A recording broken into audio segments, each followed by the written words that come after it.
Hi guys. So ഇന്ന് നമ്മളിവിടെ കാണിക്കാൻ പോകുന്നത്, നിങ്ങൾക്ക് എല്ലാവർക്കും അറിയാം, നിങ്ങളെല്ലാം തന്നെ നിങ്ങളുടെ ലാപ്ടോപ്പിലോ അല്ലെങ്കിൽ കമ്പ്യൂട്ടറിലോ നിങ്ങൾ ഒരുപാട് എക്സൽ ഫയൽസ് യൂസ് ചെയ്യാറുണ്ട്. അപ്പോൾ ചില എക്സൽ ഫയൽസ് നിങ്ങൾക്ക് നിങ്ങളുടെ പേഴ്സണൽ ഡാറ്റ സ്റ്റോർ ചെയ്യാനായിട്ട് ആവശ്യം വരും. പേഴ്സണൽ ഡാറ്റ എന്ന് പറയുമ്പോൾ നിങ്ങളുടെ ബാങ്ക് അക്കൗണ്ട് നമ്പർ, അല്ലെങ്കിൽ നിങ്ങളുടെ ആരുടെയെങ്കിലും കോൺടാക്ട് ഡീറ്റെയിൽസ്, ആധാർ നമ്പർ, അതുപോലെ നിങ്ങളുടെ ഡോക്യുമെൻ്റ് റിലേറ്റഡ് ഡാറ്റാസ് എന്ന കാര്യങ്ങളൊക്കെ നിങ്ങൾ ചിലപ്പോൾ കോൺഫിഡൻഷ്യൽ ഡാറ്റ എന്ന് പറയും. അത്തരം ഡാറ്റകൾ നിങ്ങളൊരു എക്സലായിട്ട് നിങ്ങൾക്ക് എവിടെയെങ്കിലും സ്റ്റോർ ചെയ്യേണ്ടി വരും. അപ്പോൾ ഈ ഒരു എക്സൽ നിങ്ങൾക്ക് എങ്ങനെ പ്രൊട്ടക്റ്റ് ചെയ്യാം? ഇപ്പോൾ ഒരു ദിവസം ഇപ്പോൾ നിങ്ങളൊരു ഫ്രണ്ടോ ആരെങ്കിലും വന്നിട്ട് നിങ്ങളുടെ ലാപ്ടോപ്പ് ഒന്ന് യൂസ് ചെയ്യണം, അല്ലെങ്കിൽ നിങ്ങൾ ലാപ്ടോപ്പിൽ നിങ്ങൾ എന്തെങ്കിലും ഒരുമിച്ച് ചെയ്യുകയാണ്. അപ്പോൾ ഇൻ കേസ് അറിയാതെ ആ എക്സൽ ഓപ്പൺ ആയാൽ നിങ്ങളുടെ ഈ ഡാറ്റ അല്ലെങ്കിൽ കോൺഫിഡൻഷ്യൽ ഡാറ്റ, നിങ്ങളുടെ ഡാറ്റ എല്ലാം ബാക്കിയുള്ളവർക്ക് കാണാൻ പറ്റും. അത് നിങ്ങളുടെ അടുത്തിരിക്കുന്ന ഒരാൾ കാണാൻ പറ്റും. അപ്പോൾ ഈ ഒരു സിറ്റുവേഷൻ അവോയ്ഡ് ചെയ്യാനായിട്ട് എങ്ങനെ നമുക്ക് ഒരു എക്സൽ ഫയൽ നമുക്കൊരു പാസ്വേഡ് വെച്ച് പ്രൊട്ടക്റ്റ് ചെയ്യാമെന്നാണ് ഞാനിപ്പോൾ ഈ വീഡിയോയിൽ കാണിക്കുന്നത്. ഓക്കെ, അപ്പോൾ ആദ്യം ഞാൻ നിങ്ങൾക്ക് ഒരു എക്സൽ ഫയൽ ഇവിടെ കാണിച്ചിട്ടുണ്ട്. അപ്പോൾ ഈ ഒരു എക്സൽ ഫയൽ ഇതിപ്പോൾ കണ്ടോ, IT മാസ്റ്റർ എന്ന് പറഞ്ഞിട്ട് ഒരു എക്സൽ ഫയൽ ഇവിടെയുണ്ട്. ഇത് ഞാൻ ആദ്യം നിങ്ങൾക്ക് ഓപ്പൺ ചെയ്ത് കാണിച്ചു തരാം. ഓക്കെ, അപ്പോൾ ഉണ്ടോ, ഇതിനകത്ത് ഇപ്പോൾ ഡാറ്റയൊന്നുമില്ല. അപ്പോൾ ഫോർ എക്സാമ്പിൾ ഇതിപ്പോൾ എൻ്റെ ഒരു കോൺഫിഡൻഷ്യൽ ഡാറ്റയാണെന്ന് വിചാരിക്കുക. അപ്പോൾ ഞാനിപ്പോൾ എൻ്റെ പേര് ഞാനിവിടെ അടിച്ചിട്ടുണ്ട്. അതുപോലെ ഇപ്പോൾ ഫോർ എക്സാമ്പിളായിട്ട് ഞാനിവിടെ ഒരു എൻ്റെ മൊബൈൽ നമ്പറാണെന്ന് വെച്ചോ. അപ്പോൾ ഞാനിപ്പോൾ ഇതിവിടെ ഇപ്പോൾ ഫോർ എക്സാമ്പിൾ 1 2 3 4 5 6 7 8 9 എന്ന് പറഞ്ഞിട്ട് ഞാൻ വെറുതെ ഇതൊരു എക്സാമ്പിൾ ഡാറ്റ നിങ്ങൾക്ക് കാണിക്കണം. അതുപോലെ നിങ്ങൾക്ക് എന്ത് ഡാറ്റ വേണമെങ്കിൽ ഇതിനകത്ത് സേവ് ചെയ്യാം കേട്ടോ.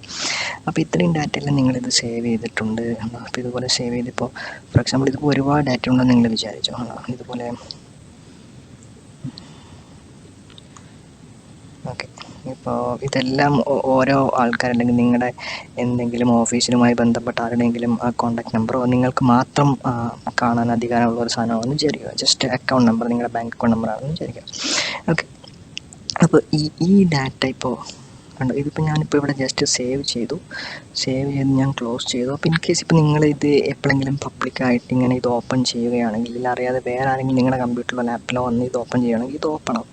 ഓക്കെ, അപ്പോൾ നിങ്ങൾക്കിപ്പോൾ ഇത് ഓപ്പൺ ചെയ്യുന്നതിന് പകരം ഇത് ഓപ്പൺ ചെയ്യുമ്പോൾ ഇതിനെ നമുക്കൊരു പാസ്വേഡ് വെച്ച് പ്രൊട്ടക്റ്റ് ചെയ്യാം. അതെങ്ങനെയെന്നാണ് ഞാനിപ്പോൾ കാണിക്കുന്നത്. അപ്പോൾ ആദ്യമായി നിങ്ങൾ ഇത് ഓപ്പൺ ചെയ്തതിന് ശേഷം, അതായത് ഈ എക്സൽ ഫയൽ ഓപ്പൺ ചെയ്തതിന് ശേഷം ഇവിടെ ഫയൽ എന്ന ഓപ്ഷനിൽ പോവുക. ഈ ഫയലിനകത്ത് കണ്ടോ പ്രൊട്ടക്റ്റ് വർക്ക് ബുക്ക് എന്നൊരു ഓപ്ഷൻ കൊടുത്തിട്ടുണ്ട്.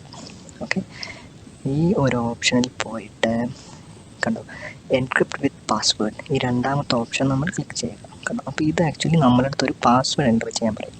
അപ്പോൾ ഈ എൻ്റർ ചെയ്യുന്ന പാസ്വേഡ് നിങ്ങൾ എപ്പോഴും ഇത് ഓർത്ത് വയ്ക്കണം. നിങ്ങളുടെ ബ്രെയിനിൽ നിങ്ങളിത് സ്റ്റോർ ചെയ്യുക. വേറെ എവിടെയും നിങ്ങൾ പാസ്വേഡ് ഒരിക്കലും സ്റ്റോർ ചെയ്യാൻ പാടില്ല. ഓക്കെ, നിങ്ങൾ പാസ്വേഡ് എഴുതി വെക്കാനോ അല്ലെങ്കിൽ വേറെ ഏതെങ്കിലും എക്സലിൽ സ്റ്റോർ ചെയ്യാനോ പാടില്ല. എല്ലാ പാസ്വേഡും നിങ്ങൾ ബ്രെയിനിൽ സ്റ്റോർ ചെയ്ത് വെക്കുക. ഓക്കെ, അപ്പോൾ ഞാനിപ്പോൾ ഫോർ എക്സാമ്പിൾ ഞാനിവിടെ ഒരു പാസ്വേഡ് ഓക്കെ, ഇതുപോലെ നിങ്ങൾക്ക് ഇഷ്ടപ്പെട്ട എന്തെങ്കിലും ഒരു പാസ്വേഡ്, നിങ്ങൾക്ക് ഓർത്ത് വെക്കാൻ പറ്റുന്ന നിങ്ങൾക്ക് ഇഷ്ടപ്പെട്ട ഒരു പാസ്വേഡ് നിങ്ങൾക്ക് എപ്പോൾ വേണമെങ്കിൽ കൊടുക്കാം. എന്നിട്ട് ഇവിടെ ഓക്കെ എന്ന് കൊടുക്കുക. അപ്പോൾ അവർ ആ പാസ്വേഡ് കൺഫേം ചെയ്യാൻ പറയുകയാണ്. ഓക്കെ, കണ്ടോ, ഇപ്പോൾ confirm password is not identical. Okay, അപ്പോൾ എൻ്റെ പ്രശ്നം എന്ന് വെച്ചാൽ ഞാൻ പറയുന്നത്, എനിക്ക് തോന്നുന്നു ഇത് ഓക്കെ, അപ്പോൾ ഞാനിപ്പോൾ രണ്ടാമത് കൊടുത്ത പാസ്വേഡ് തെറ്റായിരുന്നു. അപ്പോൾ നിങ്ങൾ 2 പ്രാവശ്യം സെയിം പാസ്വേഡ് തന്നെ കൊടുക്കാൻ ശ്രദ്ധിക്കണം, അല്ലെങ്കിൽ ഇതുപോലത്തെ എറർ അടിക്കും. ഓക്കെ, അപ്പോൾ ഞാനിപ്പോൾ അതൊരു പാസ്വേഡ് പ്രൊട്ടക്റ്റഡ് ആക്കി. അതിനുശേഷം വീണ്ടും ഞാൻ ഹോമിലേക്ക് പോയിട്ട് ഞാൻ വീണ്ടും പുറകിലോട്ട് പോയിട്ട് ഞാൻ ഈ ഫയൽ ഞാൻ സേവ് ചെയ്യുകയാണ്. ഓക്കെ, സേവ് ചെയ്തിട്ട് ഞാനിത് ക്ലോസ് ചെയ്യുന്നു. ഓക്കെ, ഇനി നമുക്ക് ഇത് ഒന്നുകൂടി ഓപ്പൺ ആക്കി നോക്കാം. ഇത് ഓപ്പൺ ആക്കുമ്പോൾ കണ്ടോ അതിനകത്തുള്ള ഡാറ്റയൊന്നും അവൈലബിൾ അല്ല. കണ്ടോ, നമ്മളത് പാസ്വേഡ് ചേർക്കുകയാണ്. അപ്പോൾ നമ്മൾ അടിച്ചു കൊടുത്ത പാസ്വേഡ് എന്താണോ അത് നമ്മൾ ഇവിടെ എൻ്റർ ചെയ്തിട്ട് കൊടുത്താൽ ഇത് ഓപ്പൺ ആവും. ഓക്കെ, അപ്പോൾ ഇങ്ങനെയാണ് നമ്മളൊരു എക്സൽ ഫയൽ പാസ്വേഡ് പ്രൊട്ടക്റ്റ് ചെയ്യുന്നത്. ഓക്കെ, ഇപ്പോൾ നമ്മളിപ്പോൾ ഇവിടെ ഒരു റോങ് പാസ്വേഡ് എൻ്റർ ചെയ്യുന്ന സംഭവം നോക്കാം. ഓക്കെ, ഇതിപ്പോൾ ഒരു റോങ് പാസ്വേഡാണ്.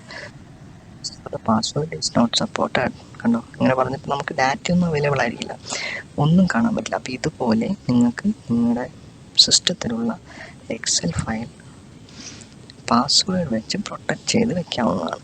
ഓക്കെ, ഈ വീഡിയോ ഇഷ്ടമായെങ്കിൽ തീർച്ചയായും എൻ്റെ ചാനൽ സബ്സ്ക്രൈബ് ചെയ്യുക. Thank you.